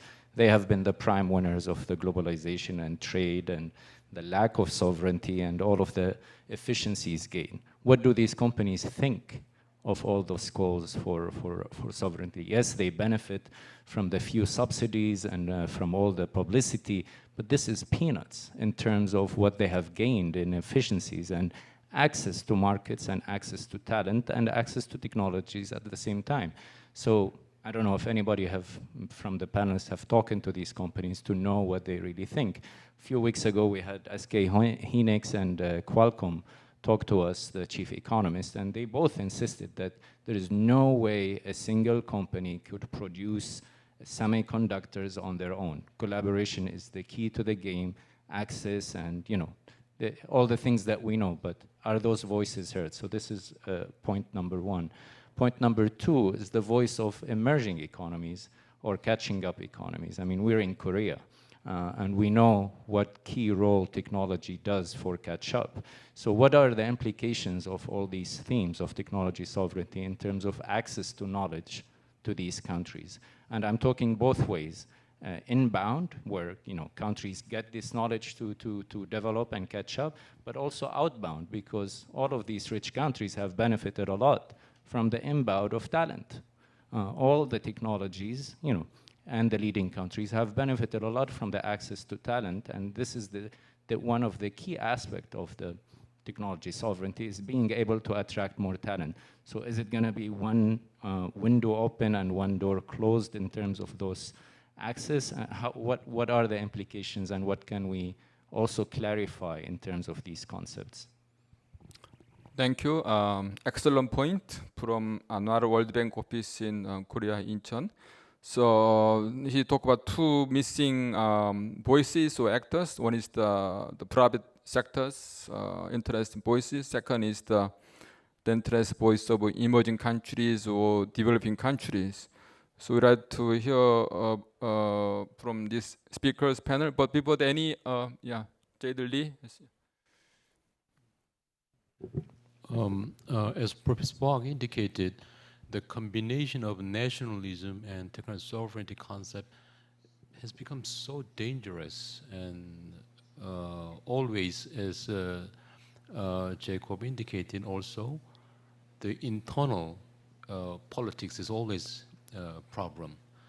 So in that sense, we can say that the technical sovereignty concept has been partly contaminated.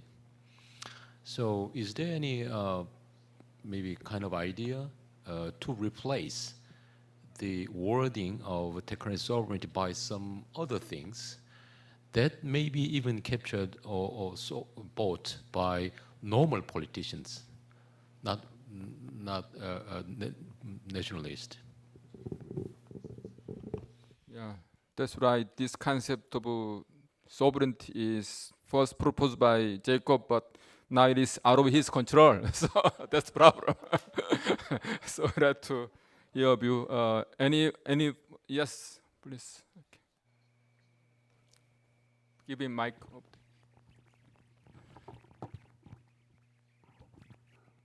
My name is Byung Park from STEPI. I do have some observation in South Korean policy makings, also some comment or questions. Observation is like that. One is that like a war mentality is the dominating South Korean policy makings. We do experience Korean War, but we take this situation like live or die. Too serious, I mean. So instead of the cooperation, you choose the side and then put together. That's what I'm thinking about the policymakers at the moment. Secondly, there are tendencies to rent-seeking of the current dominant player in private sector or public sectors. They pushed the agenda onto the government policy agenda, like semiconductor, other things. But something like who else to push up promoting some biotech or environmental tech, something like that.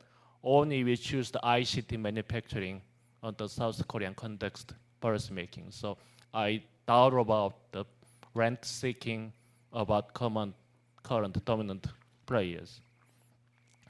And then thirdly, instead of choosing more creative policy making, they stick to the old success story, more government-driven top-down ways, old ways of the committees and something like that. So there was little room to experiment new policy makings or diversifying the policy instrument, mixing something like that. So I guess it's dangerous for colors in the South Korean context. And that's my observation at the moment. And then my question is that, or comment is like that, we do currently do surveying semiconductor industry, but many stakeholders says that we do underestimate Chinese capabilities. As that Professor Kilney says that in the coming 2 or 3 decades, China will be rivaled with the United States. But also, China is quite good at new area of the environmental technologies. They could have wind farms and then also AI. So even though they do have some internal problems like aging or disparity in the societies, but they are quite good at or rivaled with the United States for a long time. That means they're quite a trouble to South Korea. Also, it's dangerous to choose the side at the moment. We have to see more longer term and try to be more flexible is the right way to go. In addition to that, as the Amara says, that private company, if you talk, they do not want to choose the side. Under the bottom, there are a lot of collaborations in terms of science and research, also trade, something like that. So even though on the surface there is some division between the United States and China, but under the surface, especially in the private sector, I believe there are more collaborations, more trade. So do not misunderstand only seeing the surface. We have to go deeper than what is happening on the field. I mean, that's what the South Korea have to choose or deeper insight to understanding. Thank you. Thank you, Dr. Park from STEPI, raising important issue from Korean perspective. He is the one who are in charge of this OECD review of Korea's science and technology system. So he knows what's going on behind the surface in Korean industrial system. So with that, let's turn to each speakers to respond whatever point you think you are relevant, interesting to you. Okay. Maybe again starting from Jacob. Yeah. All right. Thank you very much. Now, very interesting points. Thank you very much for that. We have 12 minutes left. That's not enough for a deep discussion.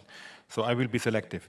Voice of private companies, that's of course an absolutely critical point. So you talk to companies, and we've talked to companies, and I've followed the discussion, and I talked about this, you know, the Science Summit in Germany, where we had 3 CEOs in BioNTech and BASF and one more, so real powerhouses. And they were fully aware of this issue. And of course they know in the perfect economic world of that Nick would like to see out there, they have gained a lot from the International Division of Labor. Obviously, that's absolutely no question. But they now realize, certainly that's the German discussion now, the danger of China. So they realize, of course, all these inefficiencies of now disrupting, but there's a strong discussion within industry that they now have to change their value chains. They have to change them. They know that. And they are now starting to pull out of China. Of course, they want to see it still as a market, but there's a lot of caution to go into China.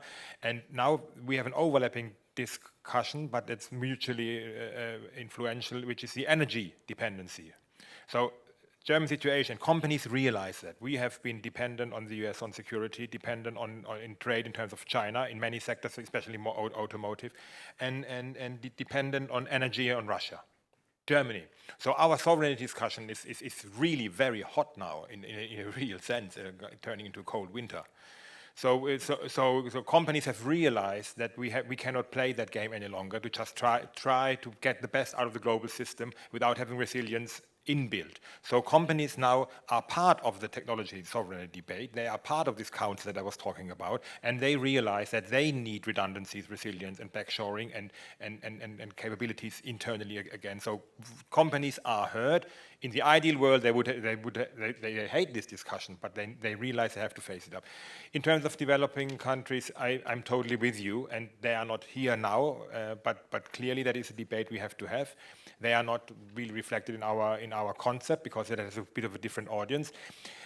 What I can say in terms of the energy dependency debate and the debate on sourcing energy in the future, there is a strong awareness in Germany that we cannot play the energy dependency game now by taking advantage of all these developing countries. We have a lot of sun, and you will deliver all of that without thinking about what is in it for them.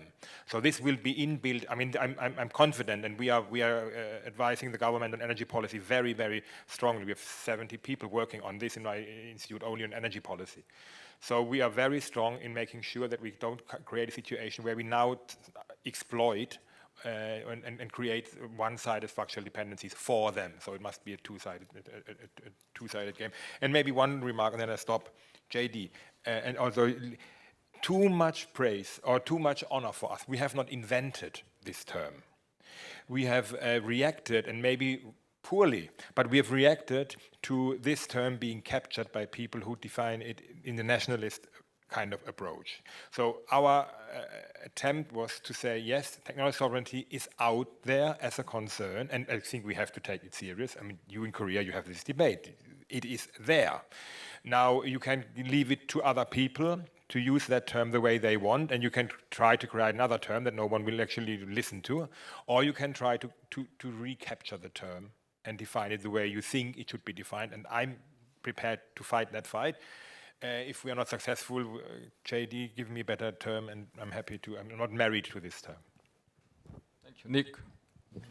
Very good, because I worry also about the sovereignty, the part of the definition. So perhaps some other word is good.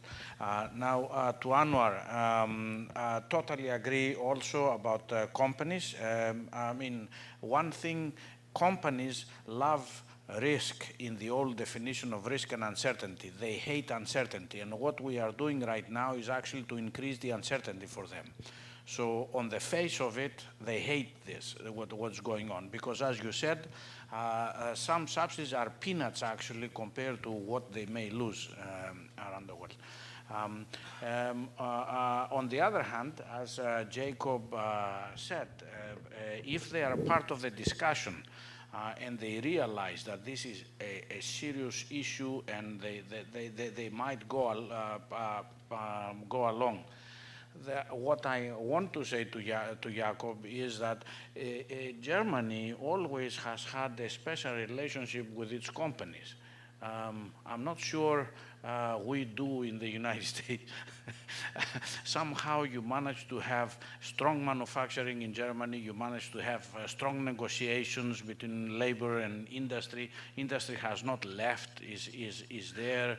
I'm not sure this will work with everybody, with everyone. To the comments from Mr. Park, Dr. Park, I worry terribly about the rent seeking. And that's why I am very careful with this, because this is a real danger, that the powerful players actually will exploit this. It's a game, right? Absolutely, I worry. Now, I also like your idea that we may be thinking inside the box, and perhaps we should think outside the box a little bit with new approaches to policy. And that my best way of saying this is that we may want to restructure the system a little bit because it's outdated. It comes from an era where one superpower was dealing the cards. Now there are many, it's a multi world. As for China, I would be much more optimistic on China if it had defined its own way of developing. For example, if they achieve the green growth path to development, if they become green actually, and they manage to implement a green growth, then they will be super. There are other countries that are seemingly defining different ways of growth. India, in fact, I am looking at India. India is going in the direction of this frugal innovation, and that to me sounds like a winner in a world that most people are poor. So India has a concept. If China also managed to go with that other concept, the green growth, and teach us how to grow this way, then China is a winner. I am afraid we, the old industrial powers, that is, do not know how to grow in a green way. This was not our way. It was the dirty way. So if somebody new comes and show us, it will be great, and they will lead. Thank you. Thank you. Jacob now or after Park? Oh, okay. Perhaps Park. Thank you.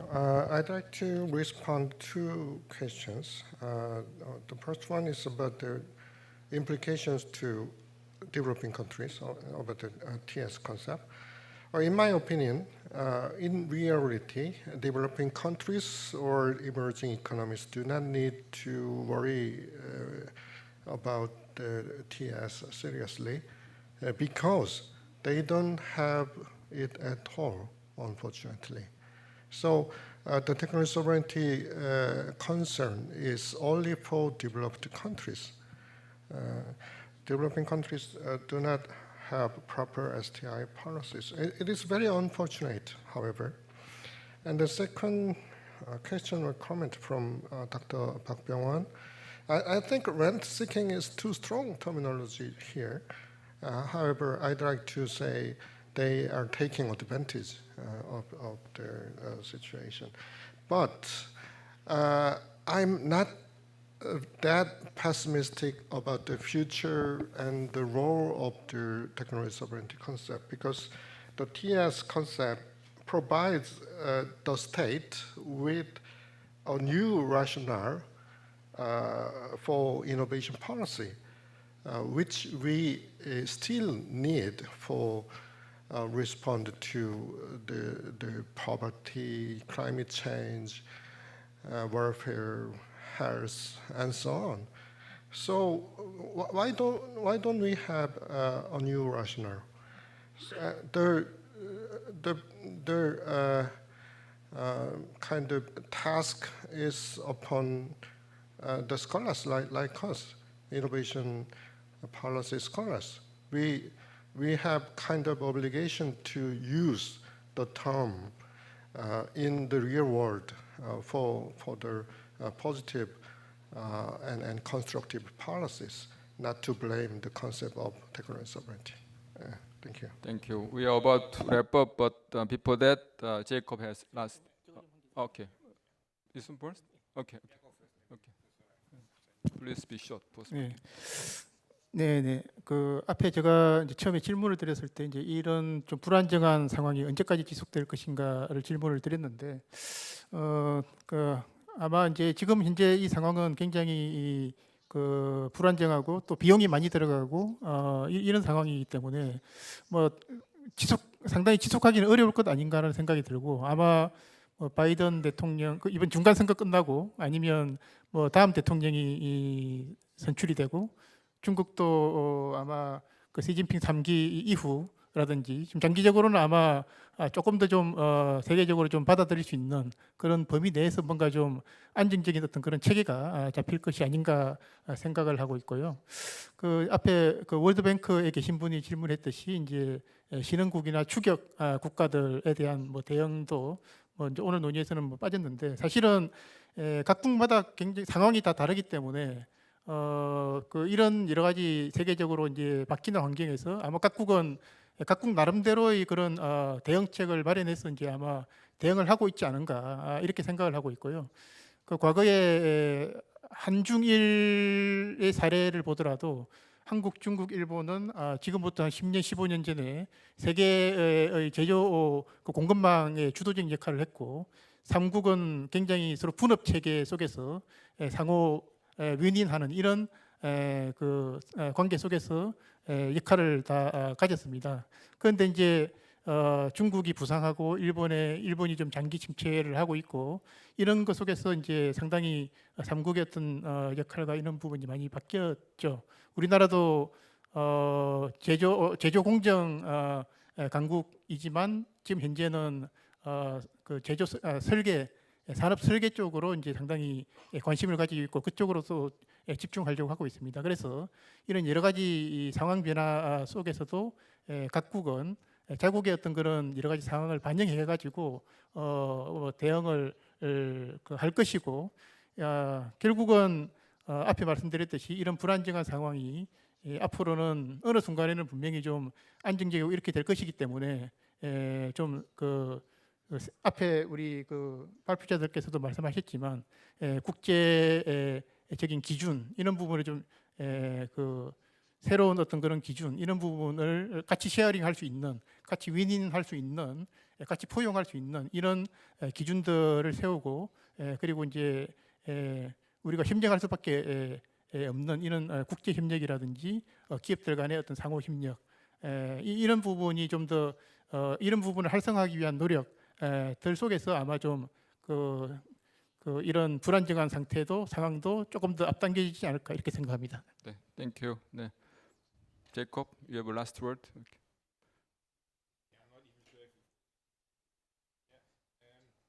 Very much. There's one remark I wanted to make and I forgot to the World Bank colleague, because you said companies cannot do it on their own. And just want to give you one example of technology sovereignty policy in Europe and in Germany that I have not mentioned yet, but I think that is really important. I'm not sure if Korea could replicate it, because maybe it's too small. But anyway, which is industrial projects of common European interest. I don't know if you know about those. These are European approaches where we bundle a lot of money around certain technology. At the moment, we have two examples are in battery, where Europe bundles money. In one case, it's 10 countries. In another, I think it's 12 countries. I'm not quite sure.